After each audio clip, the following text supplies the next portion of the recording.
Bonjour tout le monde. Alors, je fais cette petite capsule là pour bien vous préparer au premier laboratoire qu'on va avoir cette semaine ensemble en physique mécanique.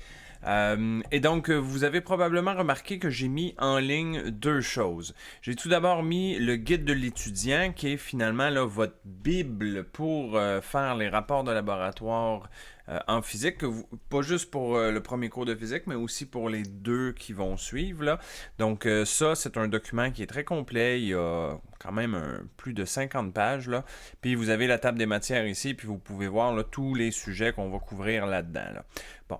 Et donc, pour vous préparer à notre premier laboratoire, je vous ai préparé un petit cours qui va essentiellement résumer les pages 2 jusqu'à la page 8 du guide de l'étudiant. Donc, comme ça, parfois, il y en a qui aiment ça lire le guide, tout simplement, mais des fois, il y en a qui aiment ça avoir une explication oralement.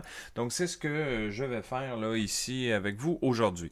Donc, ça, le document incertitude, c'est comme je vous dis, là, c'est le résumé des pages 2 à 8 du guide de l'étudiant. Et c'est essentiellement ce qu'on va pratiquer lors de notre premier laboratoire là, en physique. Incertitude et mesure. Donc, tout d'abord, quelles sont mes attentes dans les laboratoires? Évidemment, première chose, étant donné qu'on est en pandémie, je vais vous demander d'avoir votre masque en tout temps et de désinfecter votre matériel avant et après votre laboratoire. Ensuite, de façon générale, qu'est-ce qu'on veut dans le labo? Bien évidemment, silence dans la classe quand le prof parle. Donc, quand je parle, bien important, on écoute ce que je dis. Après ça, quand vous commencez à travailler, bien là, bien sûr, vous pouvez faire du bruit, parler, c'est correct. Du moment qu'on reste sérieux. On prend des notes pendant que j'explique. Je vous le dis, il n'y en aura pas beaucoup parce que tout ce que je vais vous expliquer aujourd'hui, ce sera déjà fait. Donc, je n'aurai pas besoin de le répéter là, pendant le laboratoire. Ensuite, autonomie dans le travail sans avoir peur de poser des questions à l'enseignant pour progresser. Si vous bloquez dans le labo, n'hésitez pas à lever votre main puis à m'appeler. Je vais venir vous aider. Hein. Mon but, c'est pas de vous regarder bloqué pendant 20 minutes puis pas savoir quoi faire. Là. Moi, je veux que vous progressiez. Donc, n'hésitez pas à me faire signe. Ensuite, on ne veut aucune utilisation du cellulaire à des fins personnelles. Là. Donc, les cellulaires en labo, je vous demanderai de les fermer, question qui ne dérange personne. Les lieux restent propres et organisés à la sortie du lab, bien sûr, c'est important. En cas de problème avec votre partenaire, avisez l'enseignant dès que possible. Bon, ça ici, ça s'applique peut-être un petit peu moins cette session-ci, étant donné que les manipulations sont individuelles. Donc, évidemment, après ça, pour le rapport, il faut le faire en équipe comme on en avait parlé, mais s'il y a des problèmes rendus là, c'est là. C'est là qu'il faudra m'aviser, bien sûr. On évite de déranger les autres équipes, on essaie de rester concentré sur notre montage et le point le plus important, c'est être à l'heure lors des laboratoires. Si vous arrivez en retard, on ne pourra pas reprendre le temps, donc si vous manquez de temps, ce sera malheureusement des points perdus. Là. Donc, on essaie d'arriver à l'heure, puis s'il faut, on arrive un peu en avance pour être certain de ne pas rater l'autobus ou d'arriver en retard. Alors, donc, commençons. Certaines mesures ou quantités sont exactes. Par exemple, l'enseignant a 5 doigts par main. Ça, je le sais, c'est un nombre qui est facilement... qui peut être déterminé facilement. Hein? Il n'y a pas d'incertitude là-dessus. Je le sais que j'ai 5 doigts. J'ai pas 5 doigts plus ou moins 1. Non, j'en ai 5 par main. Un autre exemple, Mars a 2 lunes. Ça, on le sait, on est capable de les observer. Il y a 60 secondes dans une minute. Oui, exactement. Il n'y a pas 60,2 secondes. Non, c'est 60 secondes. Donc, c'est exact. Il n'y a pas de doute sur ces valeurs-là ici. Tandis que certaines valeurs pourraient être inexactes. Par exemple, l'enseignant mesure 174 cm. C'est peut-être pas 174 juste. C'est peut-être un peu plus, peut-être un peu moins. La Terre prend 365,25 jours pour faire un tour complet autour du Soleil. Même chose, il y a probablement une petite incertitude là-dessus. Finalement, la masse de l'électron est de 9,109 x 10 à la moins 31 kg. Certainement qu'il manque des décimales ici. Donc, c'est pas parfaitement exact, ça, ces valeurs-là. Des mesures sont exactes quand c'est une quantité discrète et discernable. Discrète, là, c'est qu'il n'y a pas de fraction possible. On compte des entiers. Donc, par exemple, le nombre de doigts que j'ai dans ma main. Ou, par exemple, le nombre de satellites naturels autour de la Terre. Il y en a un seul, c'est la Lune. Ou bien quand c'est une définition. Par exemple, le nombre de secondes dans une minute. Hein, on avait dit 60 secondes dans une minute. Ça, c'est une définition. Il ne peut pas avoir d'imprécision là-dessus. Là. On le sait que c'est 60 secondes dans une minute parce qu'on l'a défini comme ça.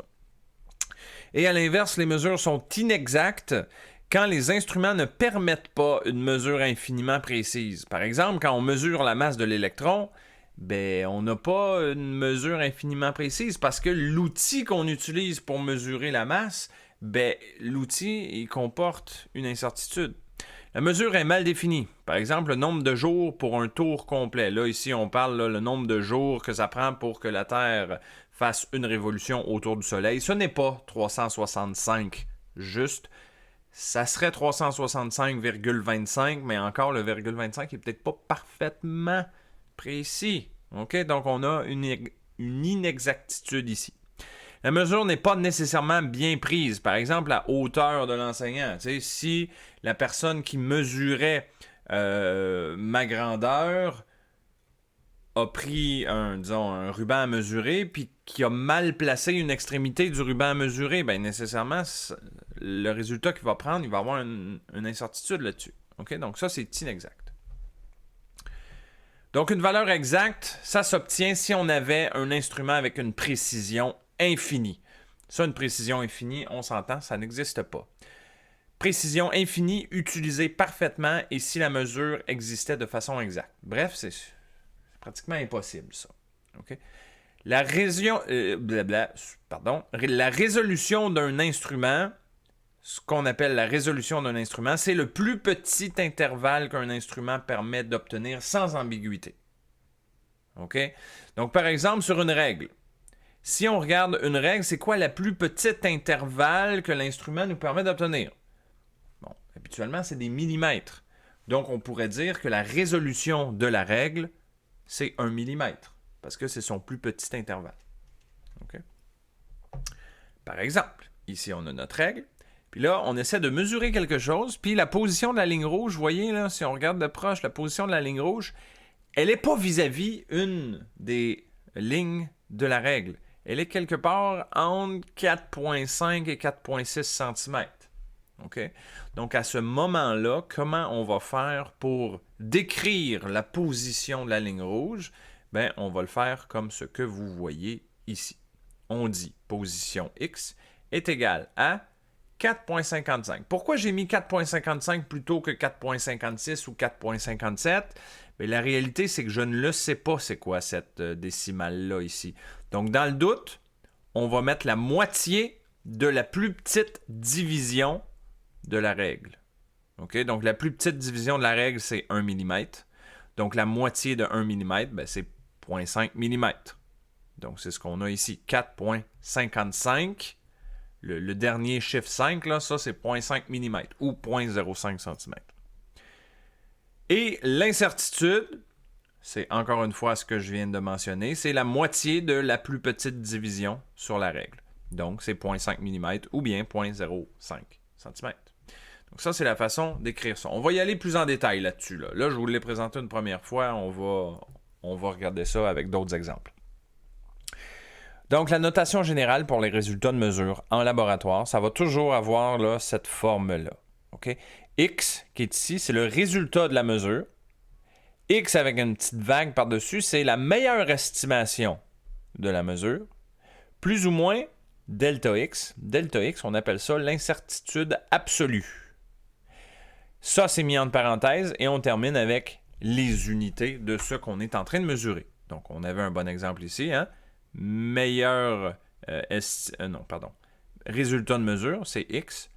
Meilleure estimation, plus l'incertitude absolue. On met tout ça entre parenthèses et on termine avec les unités. OK? On va le pratiquer encore quelques fois. Par exemple, on a une balance ici qui sert à mesurer la masse des objets. On dépose un objet dessus et on sait que la balance a une incertitude de 0,1 g. Comment on sait ça? J'y reviendrai, vous allez voir tantôt. Okay? Pour l'instant, vous pouvez me croire sur parole, la balance a une incertitude de 0,1 g. Et cette balance-là, après avoir déposé l'objet dessus, affiche une mesure de 56,6 g. Donc, comment on va écrire la mesure qu'on vient de prendre? Ben, on prend on met le résultat de la mesure ici, c'est la masse qu'on est en train de mesurer, égale meilleure estimation. Ben là, on prend ce que la balance nous indique, 56,6 grammes, plus ou moins l'incertitude absolue, qui est de 0,1 g. Ça, je vous apprendrai tantôt comment on a obtenu ce chiffre-là. On met tout ça entre parenthèses et on termine avec l'unité. On mesure des grammes, donc grammes ici. OK? Sur un graphique, disons que j'ai une échelle ici qui représente la masse. Ma meilleure estimation, on avait dit que c'était 56,6. Donc, je vais mettre le centre, ou plutôt le point en bleu ici. Ça, c'est le centre de ma mesure, à 56,6. Et on va mettre un intervalle qui est dicté par le plus ou moins 0,1. Plus ou moins 0,1, ça veut dire que ma valeur pourrait autant être 56,5 ou 56,7. Comment j'ai fait pour obtenir ces deux chiffres-là? Bien, j'ai pris 56,6, puis j'ai fait moins 0,1, ça donne 56,5. Puis après ça, le deuxième chiffre, bien, on fait 56,6 plus 0,1, ça donne 56,7. Donc, on va représenter ça comme ceci ici, avec un intervalle qui peut aller de la plus petite valeur possible, 56,5, jusqu'à ma plus grande valeur possible, 56,7. Okay? Ça, on va faire ça souvent, notamment avec les diagrammes de comparaison. Donc, il faut bien comprendre là, ce que ça représente. Okay? Notre meilleure estimation est dans le centre, puis ensuite, on rajoute un intervalle qui est égal à mon incertitude absolue ici. Okay? Et puis, ma valeur, la vraie valeur que je mesure est quelque part là-dedans. Okay? Ensuite, l'incertitude absolue, c'est le delta X que je viens de vous présenter. Mais parfois, il est pratique d'utiliser ce qu'on appelle l'incertitude relative. L'incertitude relative, pour l'obtenir, c'est tout simple. Il faut prendre l'incertitude absolue, delta X, et le diviser par notre meilleure estimation. Donc, vous voyez, quand on donne une réponse ici, là, on prend le delta X, puis on le divise par la meilleure estimation ici, ça nous donne l'incertitude relative en pourcentage. Donc, c'est pratique, ça, d'avoir des pourcentages, parce que c'est bien représentatif de la valeur qu'on mesure. Donc, par exemple, très rapidement, là, si je vous dis, ma grandeur, c'est 180 cm à 10% près, bien, vous savez que mon incertitude sur le 180 cm, c'est 10%. Donc, vous savez qu'il y a un 18 cm qui est incertain. Bon, le 10%, c'est beaucoup d'incertitude relative, mais vous comprenez l'idée, là. Okay? Donner une valeur en pourcentage, ça parle rapidement sur notre précision. Donc, voici un autre exemple. Disons que j'ai mesuré avec un chronomètre 12,5, plus ou moins 0,3 secondes. Ça, c'est ma donnée de laboratoire. Pour obtenir l'incertitude relative, on prend le delta X, 0,3, et on va le diviser par le 12,5 ici. C'est ce qu'on fait ici. Ça donne 0,024. Ben ça vaut 2,4%. Petite note que j'ai mis ici. Quand on calcule une incertitude relative, on conserve deux chiffres significatifs maximum. Donc 2,4%. Okay.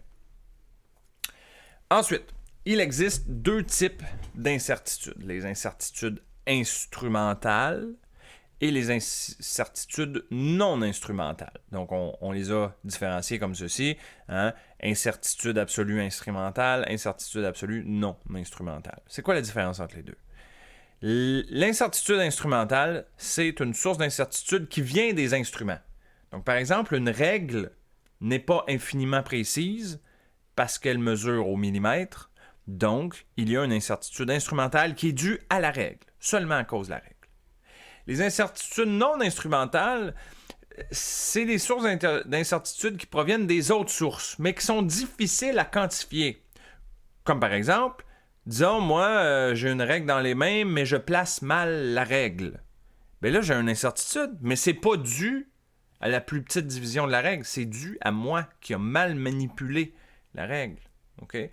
Les valeurs fluctuantes, ça c'est un bon exemple, là, surtout quand on fait de l'électricité. Là. Vous n'avez pas fait encore, mais des fois, quand on utilise des outils qui permettent de mesurer la différence de potentiel ou le voltage, si vous voulez, bien, vous allez voir que la valeur sur votre outil que vous allez utiliser, le chiffre que vous voyez, bien, il varie un petit peu. Tu sais, il est pas parfaitement stable. Donc ça, c'est une valeur fluctuante. Puis c'est pas dû à l'outil, c'est non instrumental. C'est une valeur qui est pas assez stable, donc on n'arrive pas à avoir une valeur parfaitement précise. Okay? On va apprendre là, à les différencier, ces deux-là. Et ensuite, l'incertitude absolue totale sur notre mesure va simplement être la somme de l'incertitude instrumentale avec l'incertitude non instrumentale. Donc, on fait l'addition des deux.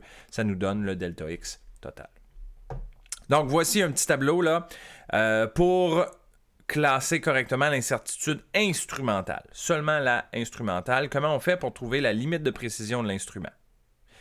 Est-ce que l'incertitude est donnée par le fournisseur? Si oui, ben on l'utilise. Donc ça, moi, je vais vous le dire. Okay? Si je vous fournis un outil, puis l'incertitude est donnée par le fournisseur, ben je vais vous le dire. L'incertitude de cet objet-là, c'est telle valeur. Donc, vous l'utilisez. C'est tout. On ne se casse pas la tête. Si l'incertitude n'est pas donnée par le fournisseur, je vais vous le dire aussi. Donc, non. Qu'est-ce qui se passe? Ben là, ensuite, il faut répondre à la question, quel type d'instrument utilisez-vous? Un instrument qui est gradué, comme une règle, par exemple, ou bien un instrument qui est numérique, comme par exemple un chronomètre, ou bien une balance numérique pour peser des objets. OK? Donc, c'est les deux possibilités. Si l'objet est gradué, on l'a dit tantôt, comme une règle, ben l'incertitude va être donnée par la moitié de la plus petite mesure de l'instrument. La plus petite mesure d'une règle, c'est 1 mm. Donc, la moitié d'un millimètre, c'est 0,5 mm. Donc, ça, c'est vrai pour la règle parce que c'est gradué. Quand l'outil est numérique, l'incertitude de l'outil numérique va être donnée par la séparation entre les valeurs pouvant être affichées. Donc, je vais retourner voir ma balance de tantôt parce qu'elle est numérique, cette balance-là. OK, là, il ne faut pas se fier à l'image ici, là, 0.00, c'est pas ça qui m'intéresse. Ce qui m'intéresse, c'est le chiffre ici que j'ai obtenu. La balance, quand j'ai mis un objet dessus, elle m'a dit 56,6 grammes. Quelle aurait été la valeur supérieure à 56,6 grammes qu'elle aurait pu m'afficher? Elle aurait pu m'afficher 56,7. Ou bien elle aurait pu m'afficher 56,5. Donc, vous voyez que la différence, la plus petite différence entre deux valeurs que la balance aurait pu m'afficher, ben, dans le fond, c'est 1/10 de gramme. OK? Parce que si ça avait été 56,7, ben, elle m'aurait affiché 56,7 ou 56,5. Donc, la plus petite variation, ben, c'est 0,1 gramme, 1/10 de gramme. Donc, c'est pour ça qu'ici, on a utilisé une incertitude de 0,1 gramme sur la balance. Parce qu'elle est numérique. OK? Donc, c'est la façon de faire là, pour tout ce qui est numérique. Même chose avec le chronomètre. OK? Dans le fond, on va prendre la plus petite division affichée par le chronomètre. Toutes les incertitudes ne pouvant pas correspondre aux limites de l'instrument. Donc ça, c'est des exemples d'incertitudes non instrumentales. Il y en a beaucoup, vous allez en rencontrer plusieurs quand on fait des labos. L'incertitude sur la position du zéro. Ben oui, parce que quand on place notre règle, dans le fond, on s'en rend pas compte, mais il y a deux choses importantes, il y a deux positions importantes avec la règle. Il n'y a pas juste la position où est-ce qu'on mesure notre grandeur, il y a aussi la position du zéro. Ta règle, elle commence où? Ça, c'est une incertitude en soi. Okay? Donc, la position du zéro, c'est quelque chose de non instrumental. Le temps de réaction au chronomètre. Ça, c'est dû à nos réflexes humains. Hein, on n'est peut-être pas assez rapide, peut-être qu'on n'arrête pas le chronomètre exactement au bon moment, mais ça, c'est pas de la faute du chronomètre. C'est de la faute à nous qui n'avons pas des réflexes parfaits. Okay? Les interférences extérieures, quand il y a du bruit ou des fois il y a de l'éclairage qui n'est pas voulu, quand on fait des laboratoires, par exemple, d'ondes, ce ne sera pas vraiment le cas là, dans notre labo, mais bon, c'est un exemple. Estimation d'une mesure qui fluctue dans le temps. Ça aussi, comme je vous disais, là, vous allez en avoir beaucoup quand vous allez faire des labos là, d'électronique. Bon, c'est pas le cas encore une fois cette session-ci, mais c'est un bon exemple. L'effet de parallaxe, bon, ça c'est un peu particulier là. L'effet de parallaxe, c'est essentiellement la différence de mesure que vous allez obtenir si vous changez l'angle avec lequel vous regardez votre règle. Okay? Si vous regardez votre règle directement au-dessus, bien, vous allez obtenir une valeur. Mais là, si ensuite vous inclinez votre tête dans une direction, bien, peut-être que vous ne mesurerez plus la même valeur. OK? C'est ce qu'on appelle là, l'effet de parallaxe. C'est dû au déplacement de l'observateur. Quand l'observateur se déplace, ben, peut-être qu'il ne mesure pas la même chose d'une fois à l'autre à cause de ça. OK? Donc, ici, en gras, bien important, il n'existe pas de méthode absolue pour déterminer l'incertitude non instrumentale. C'est selon les expériences et, bon, bien sûr, je vais vous montrer un truc pour l'évaluer, mais encore une fois, c'est juste une évaluation. Il n'y a pas de manière parfaitement précise pour déterminer cette incertitude non instrumentale. Pardon. Et donc, la méthode que je vous présente, c'est la méthode des extrêmes. On va utiliser la méthode des extrêmes pour déterminer l'incertitude non instrumentale. Très important parce que l'instrumentale, on a déjà vu comment l'évaluer. Okay? Là, on parle seulement de la non instrumentale. Quand est-ce qu'on l'utilise? Ben, quand on a un nombre limité de mesures qui sont répétées toujours dans le même contexte. Ici, je vous présente certaines définitions. Vous allez voir, là, ça a l'air compliqué quand on les regarde, mais quand on les pratique, ça va très bien. Okay? Donc ça, vous le connaissez déjà, c'est le résultat de nos données mesurées en laboratoire. Meilleure estimation, ça va être la moyenne qu'on va faire. Okay? Imaginons qu'on chronomètre là, le temps que ça prend pour qu'une bille tombe au sol. On va faire la mesure 10 fois, par exemple. Ben, notre meilleur résultat, ça va être quoi? Ben, ça va être la moyenne de ces 10 essais-là. Okay? Donc, ça, ce que vous voyez ici, c'est juste la façon mathématique d'écrire une moyenne. Ça veut dire on additionne toutes les valeurs qu'on a pris en mesure, qu'on a pris. Ensuite, on va diviser le résultat de la sommation par le nombre de mesures. Donc, ça nous donne essentiellement la moyenne. Hein? Vous savez comment faire une moyenne. Ensuite, l'incertitude non instrumentale sur la moyenne qu'on va obtenir, c'est ça ici, là, dans le fond, la méthode des extrêmes. La méthode des extrêmes dit que pour évaluer le delta X non instrumental, on va prendre notre plus grande mesure, on va soustraire à ça la plus petite mesure et on divise par 2. Ça nous donne le delta X non instrumental. Et ensuite, on calcule l'incertitude totale. Comme je vous ai appris à le faire tantôt, ben là, on additionne l'instrumental avec la non instrumentale. Voici un exemple. La ligne d'en haut, c'est juste un rappel des équations qu'on vient de voir. Okay? Disons, là, je reviens à mon exemple de tantôt, on chronomètre le temps que ça prend pour qu'une bille tombe au sol. On fait 4 essais. 1, 2, 3, 4. On obtient les 4 valeurs suivantes. Toc, toc, toc, toc. Okay? Et là, on veut obtenir notre résultat final. C'est-à-dire, combien de temps que ça prend pour que la bille tombe au sol avec les incertitudes qui vont être à calculer aussi. Donc, commençons par l'incertitude instrumentale. C'est 0,1 seconde l'incertitude instrumentale. Pourquoi? Ben parce que quand vous regardez les mesures, mon chronomètre, il me donnait des dixièmes de seconde. OK? Donc, le chronomètre, il est numérique. Donc, s'il est numérique, on prend la plus petite division du chronomètre. Donc, dans ce cas-ci, c'est dixième de seconde. Donc, 1 dixième de seconde. Ça, c'est instrumental. Ça, c'est dû directement à la précision du chronomètre. Le reste, les réflexes humains, les erreurs de manipulation, etc., ça, c'est non instrumental. Ça, c'est l'humain qui est derrière le chronomètre qui, lui, a une imperfection. Okay? Et donc, pour faire ça, ben là, on utilise la méthode des extrêmes qu'on a ici. Max moins min divisé par 2. Donc, on prend la valeur maximale qu'on a mesurée, la plus grande, parmi les 4 ici, ben, c'est 12,6. On soustrait à ça la valeur qu'on a mesurée qui est la plus petite, parmi les 4, c'est 12,3. Puis, on va diviser le résultat par 2. Ça donne 0,15 secondes. Et là, ensuite, pour obtenir l'incertitude absolue totale, delta T, ben, il faut additionner l'instrumentale avec la non instrumentale. Donc, 0,1 plus 0,15. Ça donne 0,25 secondes. Et là, on le verra tantôt, mais des incertitudes absolues, on veut l'arrondir à un chiffre significatif. Donc, 0,25 secondes, si on l'arrondit à un chiffre, ça donne 0,3 secondes. Voilà. Donc, ça, c'est mon incertitude absolue. Ensuite, on peut faire la moyenne de nos 4 valeurs. Pourquoi? Ben, c'est parce qu'on veut obtenir là, X. X ici, c'est la meilleure estimation. Et la meilleure estimation, comme je viens de le mentionner, on le fait en faisant la moyenne. Donc, la moyenne, tout simplement, on prend nos 4 chiffres, on les additionne, on divise par le nombre de mesures qu'on a faites. Donc, divisé par 4, ça donne 12,475 secondes. Donc ça, c'est ma meilleure estimation et ça, c'est mon incertitude. Bon. Là, vous allez voir que la réponse, on l'a arrondi. Hein? Je n'ai pas écrit 12,475 secondes.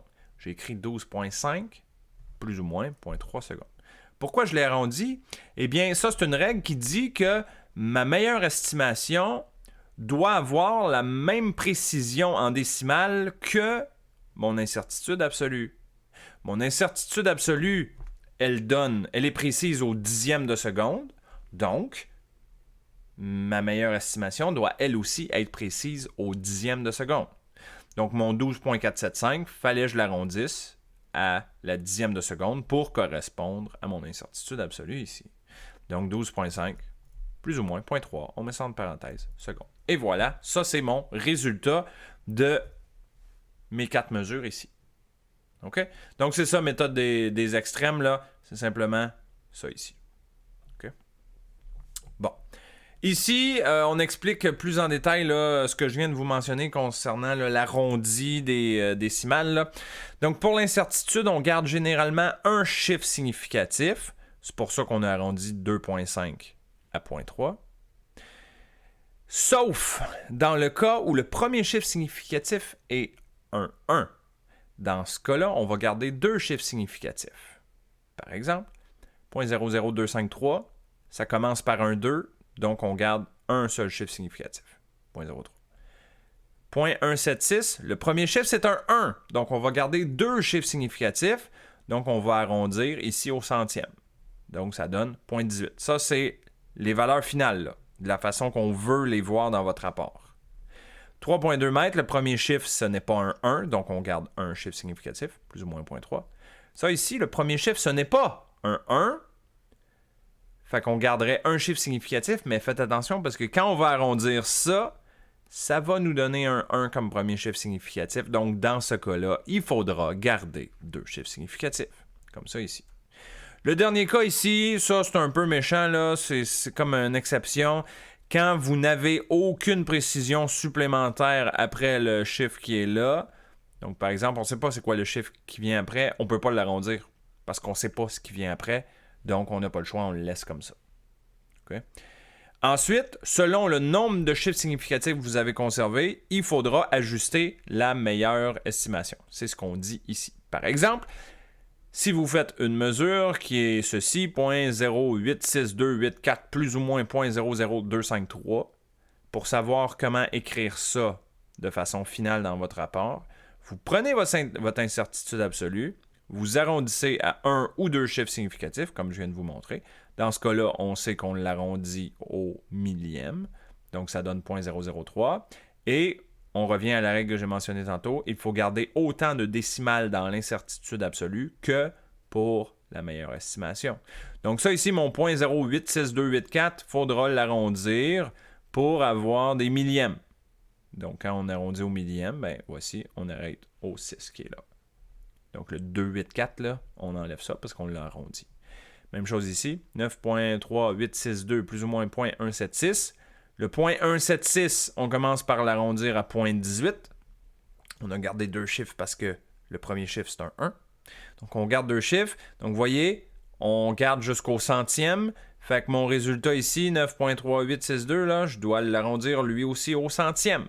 Donc, le 8 qui est là, il faut que je l'arrondisse à la hausse à cause du 6. Donc, ça donne 9.39 plus ou moins 0.18. OK, etc. Vous regarderez les autres exemples ici, c'est la même logique qui s'applique. Et c'est exactement ce qu'on avait fait ici. Hein, on avait 12.475 plus ou moins 0.25. Le 0.25, on a commencé par l'arrondir à 0.3. Ensuite, on a arrondi au dixième de seconde. Donc 12.475 est devenu 12.5. Voilà comment on fait. OK? Quand on parle d'une précision d'une mesure, on peut se poser la question, quelle est la mesure la plus précise entre ces deux résultats-là ici? T égale à 12.5 plus ou moins 0.3 ou bien T égale à 50.2 plus ou moins 0.4. Quelle mesure est la plus précise? Mais pour répondre à ça, ce qu'il faut qu'on regarde, c'est l'incertitude relative. C'est la plus petite incertitude relative qui va nous indiquer c'est quelle mesure la plus précise. Donc, la relative, je vous rappelle que c'est un pourcentage et comment on fait pour l'obtenir? On prend l'incertitude absolue et on la divise par la meilleure estimation. Donc, 0,3 divisé par 12,5, ça donne 2,4 %. Ici, 0,4 divisé par 50,2, ça donne 0,8 %. Donc, quelle mesure est la plus précise? C'est celle-là ici, parce qu'elle contient une incertitude relative plus petite. Pourtant, quand on regarde leur incertitude absolue, vous voyez bien que 0,4, c'est plus grand que 0,3. Donc, rapidement, on pourrait dire, oui, mais donc, tu as plus d'erreurs ici. Ben non, parce que le 0,4, il est plus petit en comparaison à la valeur qu'on mesure. 0,4 par rapport à 50, c'est beaucoup plus petit que 0,3 par rapport à 12,5. Okay? C'est ça la logique de la précision. OK? Bon, ça, je vous ferai pas lire ça parce que ça s'appliquait au laboratoire des sessions d'avant. Donc, je vais m'arrêter ici. Ça résume les pages 2 à 8 du guide de l'étudiant. Il est maintenant en ligne sur Léa. Donc, si vous voulez, si ma petite explication là, ne vous a pas suffi, vous pouvez bien sûr aller lire les pages 2 à 8 du guide de l'étudiant. Ça va vous expliquer là, sensiblement la même chose que moi, je viens de vous expliquer. Okay? Donc, ça sert à votre premier laboratoire qu'on a cette semaine et que, évidemment, vous aurez un rapport de laboratoire à me remettre pour la semaine d'après. Donc, ça serait déjà pratique que vous ayez ces notions-là là, en tête quand vous allez vous présenter au laboratoire. Alors, je vous laisse là-dessus et passez une excellente semaine.